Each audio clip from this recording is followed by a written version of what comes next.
Dans le cadre de l'exposition Destination Archéologie, une section est consacrée aux temps immémoriaux. Alors pourquoi avoir utilisé ce terme de temps immémoriaux dans l'exposition ?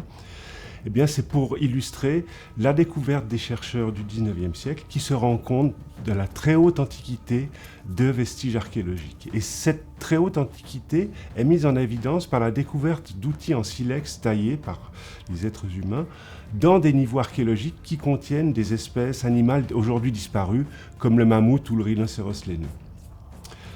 Ces objets, ils ont été découverts dans la Somme, et ils sont parvenus au musée par le biais d'échanges qui étaient courants entre chercheurs du XIXe siècle. Et pourquoi avoir acquis ces objets au musée ? Eh bien parce que dans la région, on n'avait aucun vestige de ces périodes qui étaient conservées. Et l'absence de ce type de vestiges dans nos régions s'explique par le passage du glacier qui a complètement érodé tout le territoire lors de son passage. Et donc des vestiges antérieurs au dernier maximum glaciaire ont complètement disparu de nos régions. Par contre, on sait qu'il y avait des occupations antérieures au glacier dans nos régions parce qu'en périphérie de la zone du glacier, ainsi que dans des grottes d'altitude dans le Chablais valaisan ou dans les prés albernoises, on a des vestiges antérieurs au passage des glaciers qui sont attribués à l'homme de Néandertal.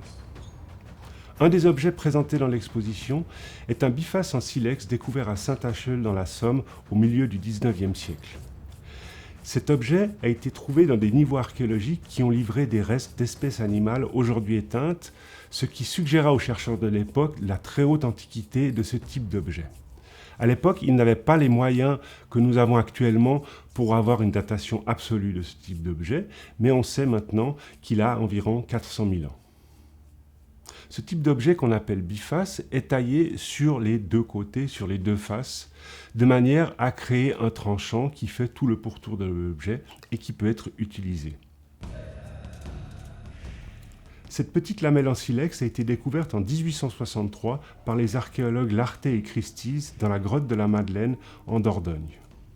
C'est la grotte de la Madeleine qui a donné son nom à la culture magdalénienne, dernière grande culture du Paléolithique supérieur, datée environ entre 16 000 et 12 500 avant notre ère. Ce type d'objet était principalement utilisé pour découper la viande et dépecer les animaux chassés.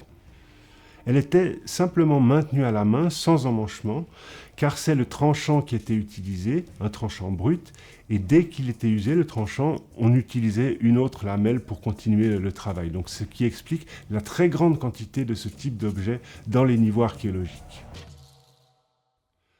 Au XIXe siècle et au XXe siècle, la pratique des moulages d'objets était courante dans les collections des musées. Ça permettait de faire circuler ces objets dans différentes institutions pour permettre à un plus large public de voir ces objets. C'est généralement des beaux objets qui étaient moulés, et dans le cas présent, ce bâton percé qui vient du site magdalénien du Kessler-Loch dans le canton de Schaffhouse. Quand ces moulages sont présentés dans des expositions de musées, il est généralement signalé qu'il s'agit d'un moulage, d'une copie, et que l'original est conservé dans une autre institution. Cette hache en silex provenant du Danemark fait partie d'un lot de haches ramenées par Frédéric Troyon, premier conservateur du musée, dans les années 1840. L'échange d'objets entre institutions était courant à l'époque pour pallier au manque de certaines collections. Les haches en pierre polie apparaissent au début du néolithique dans nos régions vers 5000 ans avant Jésus-Christ.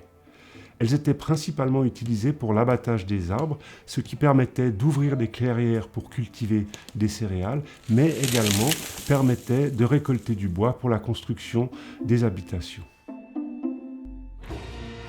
Au XIXe siècle, on s'intéresse à comparer des objets archéologiques avec des objets encore en cours d'utilisation dans différentes régions du monde, afin d'en comprendre d'une part la fonction, mais également le mode de fabrication. À titre d'exemple, cette terminette provenant des îles Salomon en Polynésie est entrée dans les collections dans les années 1850. Cette petite hache à tranchant perpendiculaire au manche permettait de travailler le bois.